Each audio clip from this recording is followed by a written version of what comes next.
வெறும் 2 ஸ்பூன் மட்டும் கடலை மாவு வச்சு பருப்பே சேர்க்காத இந்த தள்ளுவண்டி கடை சீக்ரெட் சாம்பார் ரெசிபி எப்படி செய்கிறதுன்னு பார்த்துடலாம் வாங்க. டேஸ்ட் ரொம்ப சூப்பராக இருக்கும்.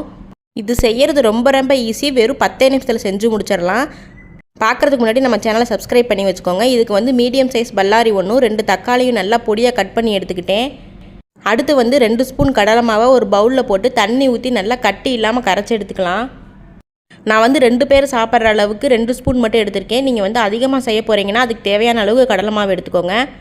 அடுத்து அடுப்பில் பாத்திரம் வச்சுட்டு காஞ்ச உடனே கொஞ்சமாக எண்ணெய் ஊற்றிட்டு 1 ஸ்பூன் சோம்பு, வெட்டி வச்சுருக்கிற பல்லாரி வெங்காயத்தை சேர்த்து நல்லா வதக்கி விட்டுடலாம். பல்லாரி வெங்காயம் நல்லா வதங்கினதுக்கப்புறம் பொடியாக வெட்டி வச்சுருக்கிற தக்காளியும் சேர்த்திட்டு தக்காளி நல்லா வந்து சுருண்டு வந்ததுக்கப்புறம் இஞ்சி பூண்டு பேஸ்ட்டு சேர்த்திக்கலாம். இஞ்சி பூண்டு பேஸ்ட்டு வந்து நான் 1 ஸ்பூன் சேர்த்திருக்கேன்.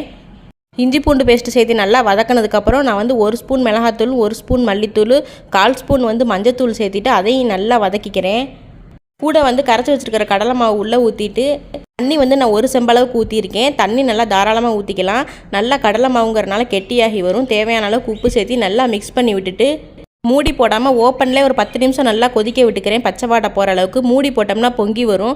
அடுத்து வந்து கொத்தமல்லி தழை நல்லா தூவிட்டு அடுப்பை ஆஃப் பண்ணி கீழே இறக்கணும்னா சூப்பரான கடலை மாவு குருமா ரெடி. டேஸ்ட் ரொம்பவே சூப்பராக இருக்கும். ட்ரை பண்ணி பார்த்துட்டு எப்படி இருக்குதுன்னு கமெண்ட்டில் சொல்லுங்கள். நம்ம வீடியோ பிடிச்சிருந்துச்சுன்னா லைக் பண்ணுங்கள், ஷேர் பண்ணுங்கள், நம்ம சேனலை சப்ஸ்கிரைப் பண்ணுங்கள். தேங்க்யூ.